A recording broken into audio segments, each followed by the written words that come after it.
We're too weird. Yeah. All right, here we go.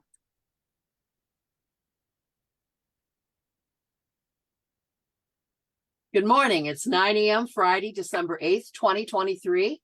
Welcome to the Good News live at 9 on Facebook and available later on our YouTube channel. Please be sure to comment in the chat. This is a presentation of the Allen Park Presbyterian Church. Good morning, everyone. I'm Suzan Maxey. I'm an elder at Allen Park Pres, and my co-host is Kerri Van. Among other things, she's the communications manager at APPC. Good morning, Kerri. Good morning, Suzanne, and good morning to everyone who's watching. And I don't know who that is because I'm still messing around with my phone. There we go. All right. Well, quit messing around with your phone. I know. I'm trying to get really cool guest today. So. I know. I don't know how to mute this. All right. All right. I am under control now. Okay. That's good. All right. I am under control.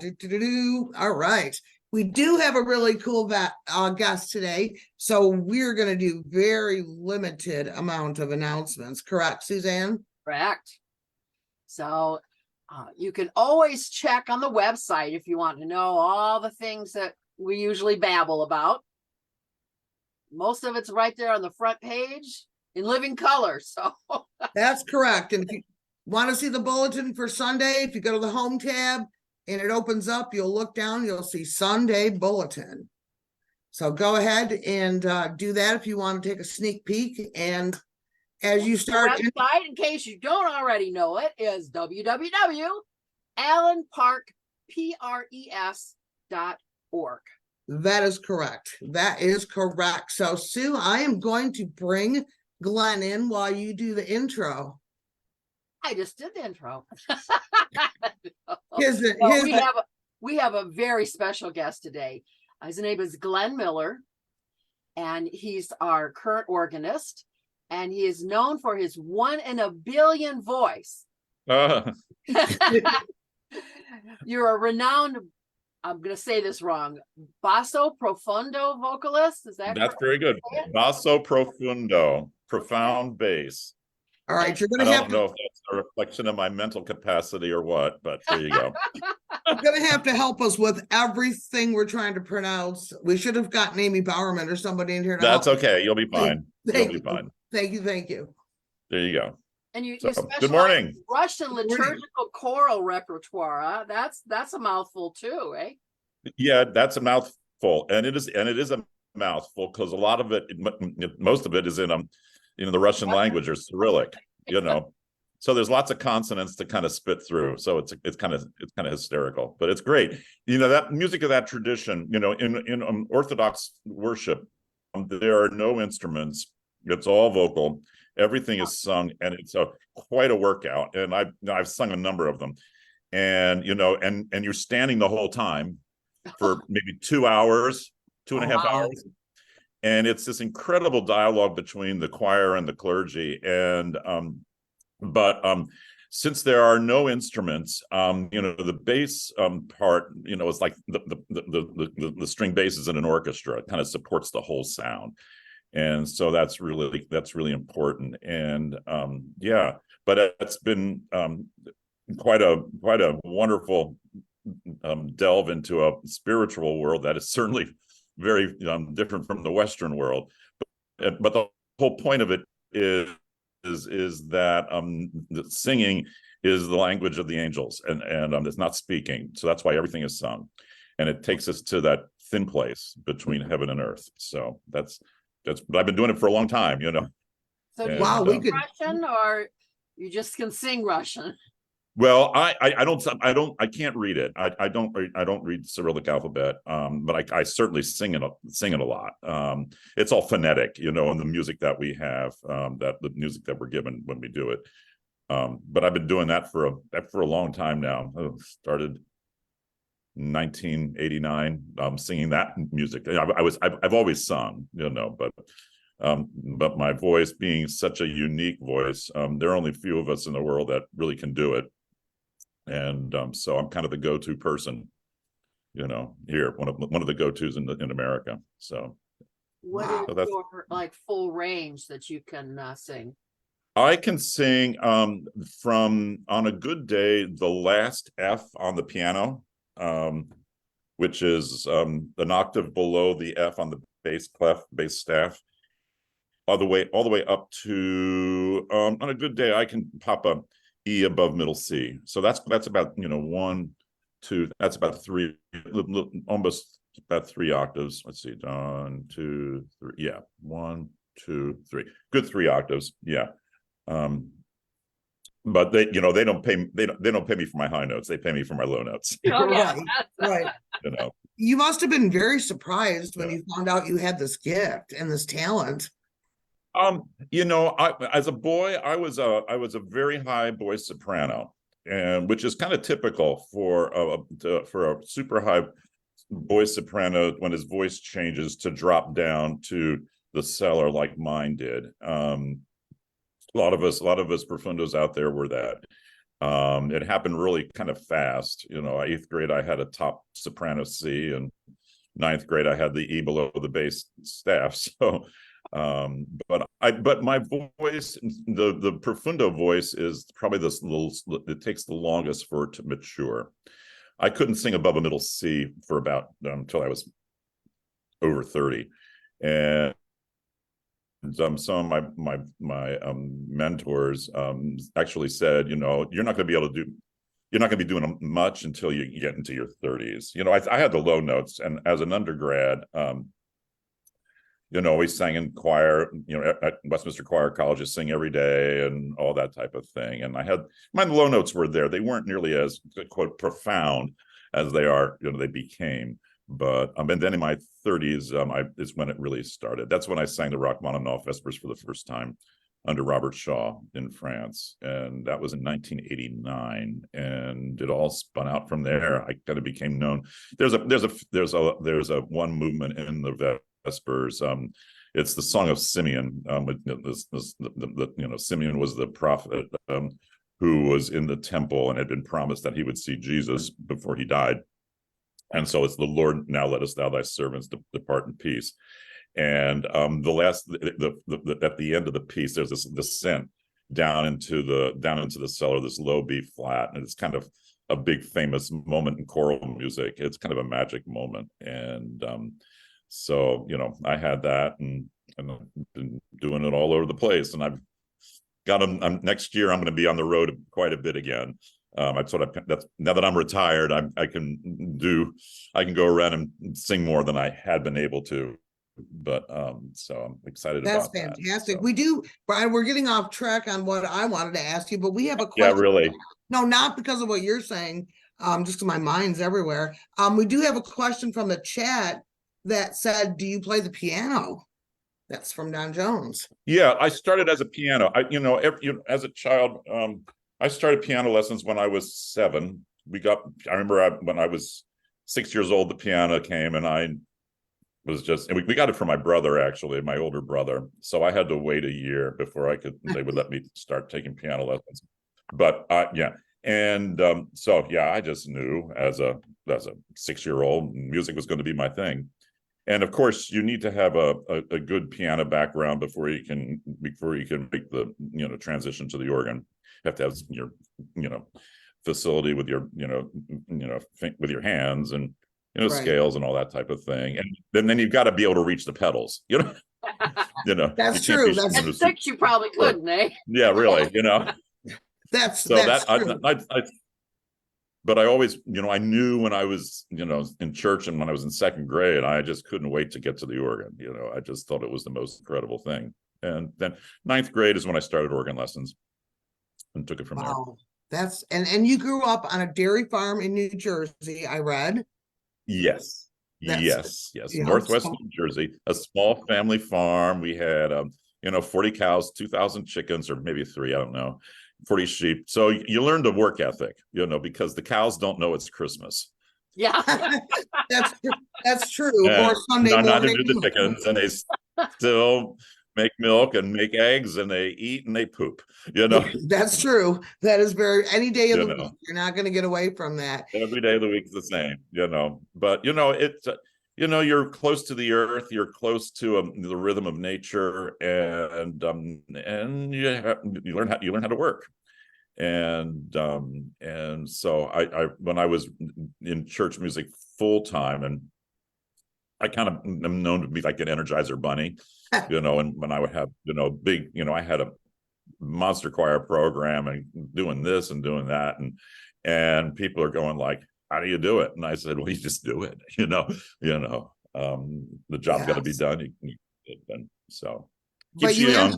you answered one of my biggest questions, because I was wondering like when you knew you were interested in music, and that did start young. So you've been doing this your whole life. Oh yeah, I knew when that piano came. I like to tell this story, and I was homesick on the sofa, and the piano came, and I was right to the piano, and I didn't have any, I found middle C, kept playing middle C a lot, and then I found a C major chord, kept playing that a lot, and kept going back and forth, and finally, Mom said, "You're sick. Get back on the sofa." This is for your brother. Leave it alone. Yeah, right. Leave it alone. Most kids watch TV when they're sick. And Right. Yeah, well, back then, but yeah, I just couldn't wait, and I would love to, when I was playing the organ. In fact, I would get in trouble with my dad because I would go to the church and just practice, and need to be back at the farm in time for the second egg collection at 5 p.m. and kind of get lost in the music, and it's like, oh my gosh, it's 5:30. Oh, I'm in the doghouse. But yeah, it's my happy place. So every great musician has that kind of story, I think.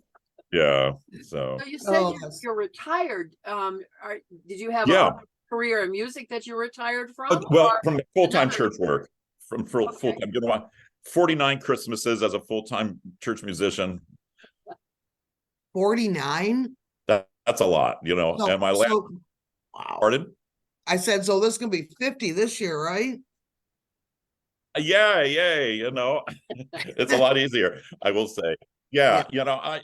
I turned 68 this past summer, and I just wanted to have. I kind of segued into this state. I'm not retiring from music at all, because I'm subbing it out, filling in and helping at Allen Park, and I'm singing around a lot. I've got this past fall, I was all over the place, on the plane a lot around the country, and then come the winter and the spring, I've got more. The neat thing about being such a low bass is our voices last the longest if you take care of them. Sopranos kind of start petering out. They lose their high notes. We won't say when. But, yeah, right. Please don't say when. I lost mine a long time ago. I sing. Yeah, well, that's just the way that's the way nature is, and I've my high notes are harder work than they used to be. We get more low notes, and and I never pushed my voice super hard. If you push it too hard, you can stress the muscle, the vocal folds, and then you get a wobble, and then on a vibrato that you can't tell what note it is, which isn't pretty. But I never had the drive to be an opera singer. I just, Besides, my voice is really kind of too low. The rolls are just a little higher than mine. That's fine. You could have been a radio disc jockey. Your voice. People say that. I can't tell you how many times I'm at the checkout in a store, and I'll say blah blah blah, and they'll say, "Are you a radio announcer?" And I've been on WRCJ from time to time. All right, there you go. All right, so I did a little teaser post announcing that you'd be with us, and people want to hear about the Grammy. So I was wondering if you could talk about Robert Shaw and then lead into the Grammy experience. Okay, Robert Shaw, and many people in the choral world especially know, he was the choral guy of the 20th century, from about 1940 to when he died in 1998. He really shaped American choral music. You had the Robert Shaw Chorale, and they toured around everywhere, and on and on and on, and then he worked he kind of expanded into the orchestral world, and was for many years the music director of the Atlanta Symphony. And then when he retired from that position in the late 80s, he wanted to have a kind of go back to his roots, well, his earlier the chorale days a little bit, but also wanted to make opportunities for young singers and young conductors to come together, perform, learn the art of choral music in an intense situation and record. And so every summer for a number of years, he and his wife had a home in France. She was a real Francophile, and so they established this summer institute called the Robert Shaw Festival Singers, and there would be about 60 of us, and we'd go to France for 3 weeks, and being in France, that's kind of nice, and rehearse, perform concerts, and record. And in a way, he was revisiting some of the repertoire that he previously recorded, but also exploring repertoire that was new to him. And so I got to go in 1989 for the first time. That's the year we did the Rachmaninoff Vespers. And he wasn't really happy with the bass section as it was shaping up. That year I had just finished grad school and was a bum in England, in Europe. After when you're young, you can do that with a backpack and that type of thing. And I had some friends in the administrative end of the institute. He was kind of making saying, I'm not happy with the bass section. They said, well, where's Glenn? So that's how I got to go. And that was life-changing for me. The recording that we did of the Vespers really was a landmark recording, and really got the piece established in the choral canon, performed a lot. So, but he changed our ears. He was, you learned, you listened differently. Your sense of ensemble, all of it was just really life-changing for all of us. And so that's how that all happened. And then from there, I would get called to do the Vespers and all that type of thing. Now, the Grammy thing, that was with a group called Conspirare, which is based in Austin, Texas. And that all started for me, my association with Conspirare, around 1996, I think it was. Yeah, 96. And the conductor of that group, Craig Hella Johnson, it's still going today. He's the best way you can describe Craig is like he's just a real deep choral guru, sage, mystic. And I didn't know anything about him, and I got called into the Vespers, and I figured, well, it's a free trip to Austin. I'm getting paid, and I'm home. But it was like a wow. This is the next chapter, because Mr. Shaw, of course, was in his 80s. He was coming at the end of his life, and so what next? So a few years down the road, it's been a good number of years. It was about maybe 15 years or so that Conspirare made this recording called The Sacred Spirit of Russia. And it's all Orthodox music. And on it is this one piece, which is kind of the big benchmark piece for basso profundo solo and chorus, called Do Not Rebuke Me in My Old Age. That's the English, of course. So I got to record it. And there's a spot in the end, which is kind of, it kind of separates the men from the boys. There's a really low G that you have to hold for 3 measures.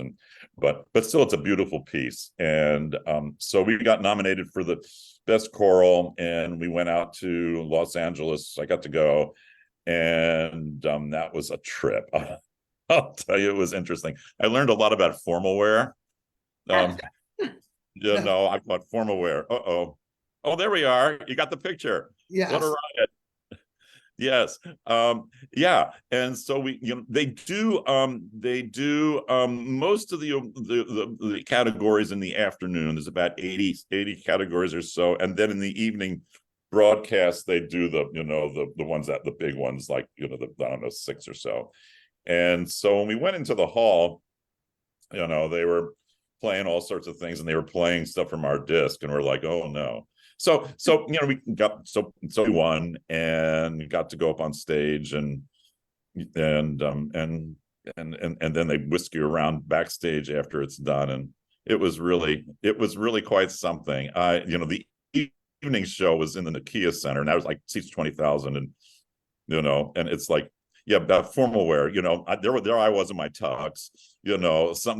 For some formal wear is like you put some extra slits in your jeans. It was kind of funny, and but it was quite something. I'll never forget it. And so the one group that I'm with right now, I'm in New York City. I'm going there after Christmas. It's called Clarion. We did a recording of the Rachmaninoff Vespers right before the pandemic, and it just came out this past year, and that's up for the Grammy in that same category. So that's in February. So I don't know. The conductor said, "Are you going to go, Glenn?" And part of me is like, "Oh, I've been there and done that." I'm not a big crowd person. It's a little sensory overload. And so we'll see, but we're excited about it. It's pretty neat. Be great if we got another thing. On my wall here, you can probably see I didn't get a trophy. You see that picture in the back, right there in the back there. Yeah, that's my Grammy certificate. My thing that says I got it. Which is kind of fun. Yeah, because they only give out one of the actual trophies in most circumstances. Yeah. Or if it's a small group, like I think it's up in 6 or so, then a friend of mine has a group called A Room Full of Teeth, and they won. And because it was a very small ensemble, they each got one, but everybody else gets. Craig got the trophy, of course, and but I got to have this certificate, said I was a soloist and all that type of thing. But that recording that I did, it was probably the first time that the composer wrote 2 different endings of the piece. One with this super low note that you hold forever, which really is it's a challenge. And then an alternative version, which is which is singable. And when I recorded it, it was the first time it had been done with that ending in the original key. Sometimes they cheat and they'll raise it up a half step, the whole piece. But I kind of felt a little funny because it's a Russian Orthodox piece, and here I am, an American, kind of invading territory, But it was a great experience, and I've gotten a lot of I've done that piece a lot now, and so yeah. But I mean, if people who are watching, it looks like all of our music people are like singing and watching right now. But if you don't know, like what you did with that low G below the C thing is like, there's not very many people that can do that in the whole entire world, correct? Right. Yeah. They can find it on YouTube. That track is there. Just look my name up and put basso profundo in, and you'll find it. Yes, I will find it and share it in our Facebook group, because people will probably really would like to hear it. Besides this huge accomplishment and everything else that you do, was there one performance that like really stood out? A couple.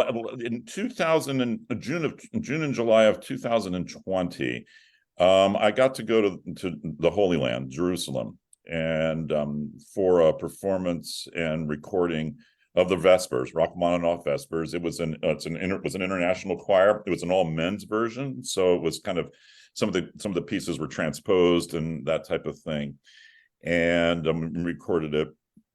And though just being in the Holy Land and singing those concerts was pretty life-changing. The Vespers, Rachmaninoff Vespers, is all based on liturgical texts from the Orthodox liturgy.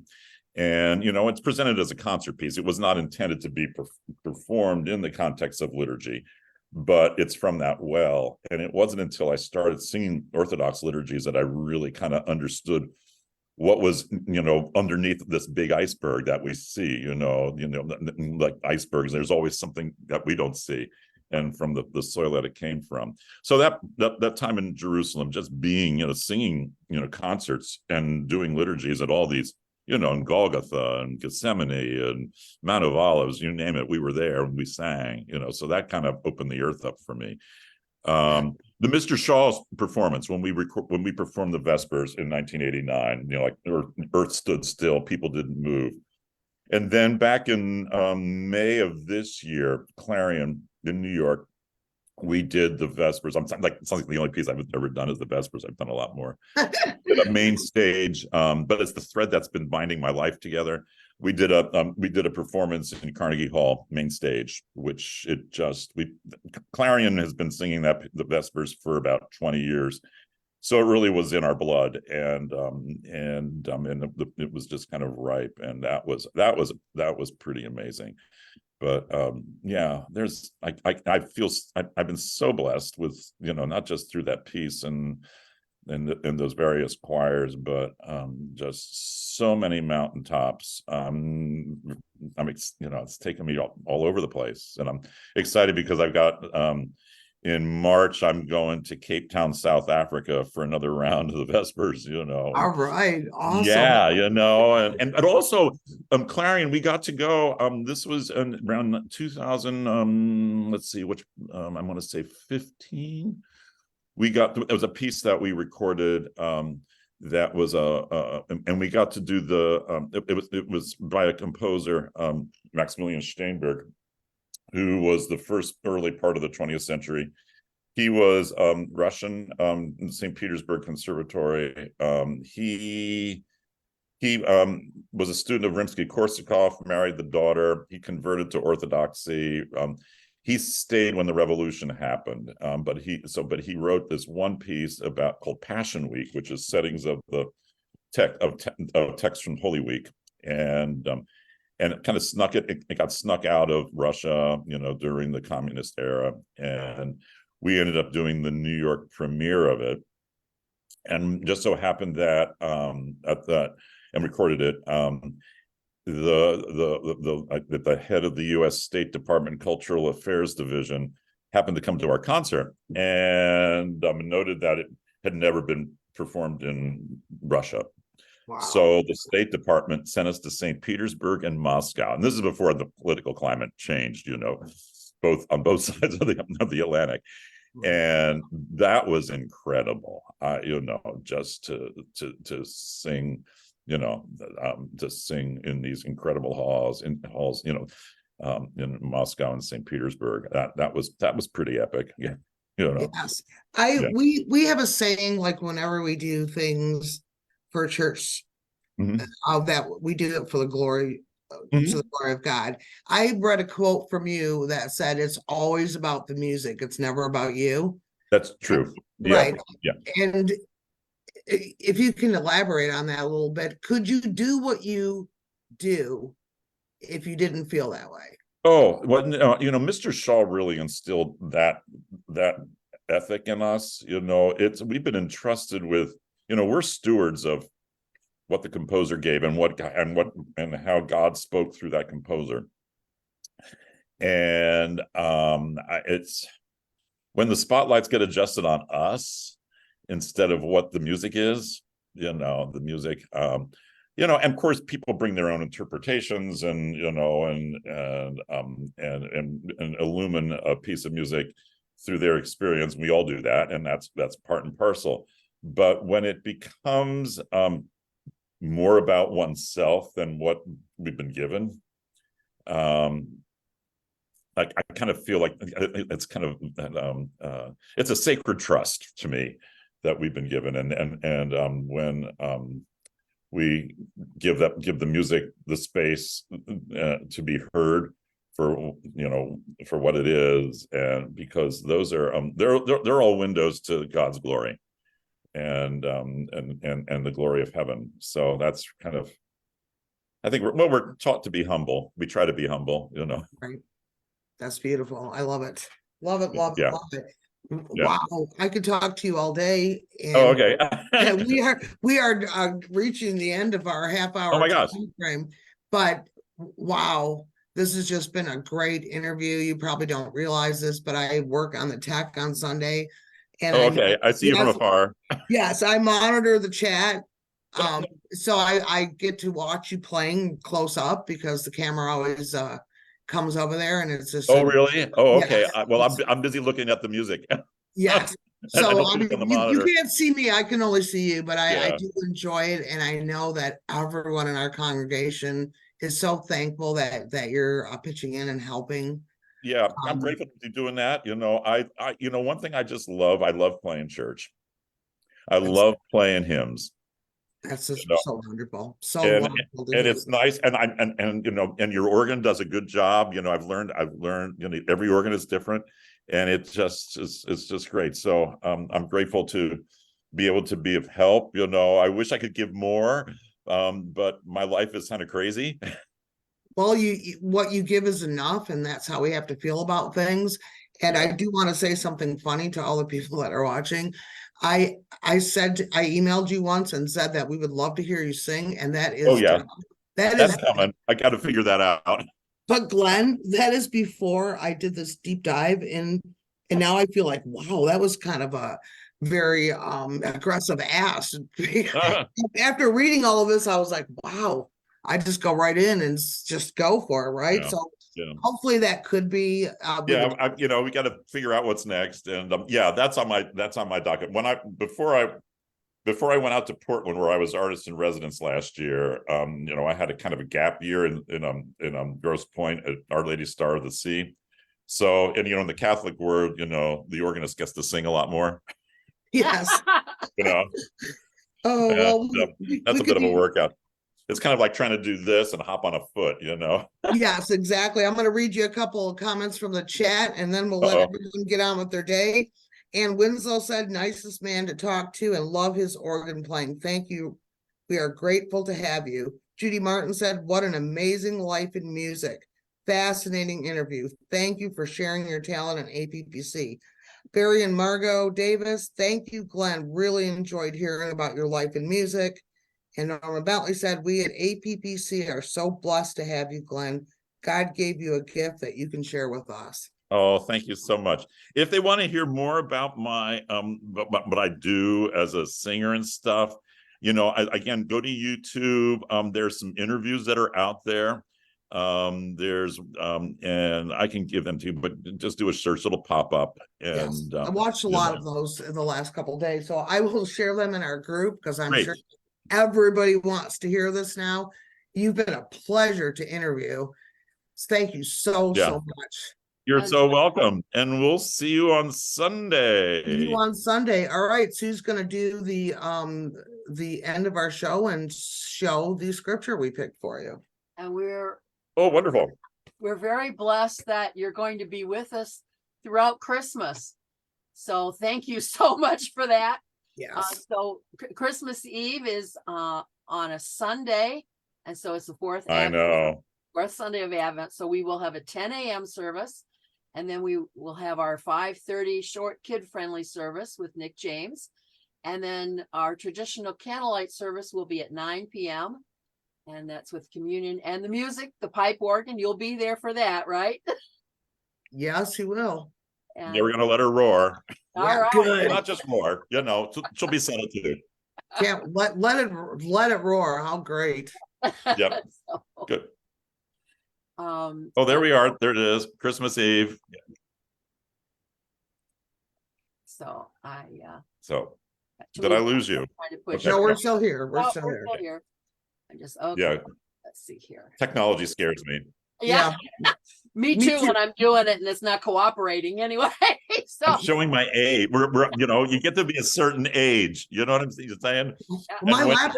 My laptop wasn't starting this morning, so I had a small nervous breakdown at 8 a.m. Just telling you all, in case anyone. Yep. Mm-hmm. Yeah. I was about ready to call someone for pastoral care, like immediately. I'm like, just be calm. Good. I really appreciate I kind of come in and play, and I kind of, meet a few people and then kind of disappear, and to kind of know that there's some life out there. Allen Park, seeing you all. But no, really, it's kind of weird. I'm going to tell you one thing. Unless you sneak out that side door, you're probably going to have a lot of people talking to you after church this Sunday. Oh, yeah. Yeah, really. Well, it's picking up, I'm rehearsing the choir after church a little bit, too. All right. Christmas Eve or Christmas Eve morning. Great we rehearsed last week, and they were just as happy as clams. So, yes. It's been a while. So the scripture that I picked for you for this is Psalm chapter 100, verse 2. And it Oh, I says, read that this morning.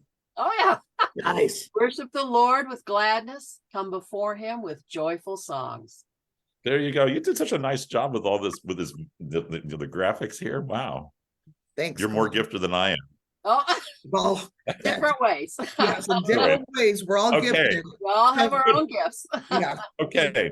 Thank you, Well, everybody. Be sure to join us. Have a good day. Yes, have a good day. And thank you so much, Glenn. We'll see you Sunday. God bless. Okay. Bye-bye. Bye-bye. Yes, and if you'd like to know more, learn more about the good news, please join Pastor Tim for devotions live at 9 Monday through Thursday on Facebook. And of Oh, course, that's join nice. us Sundays at 10 for worship. Yay.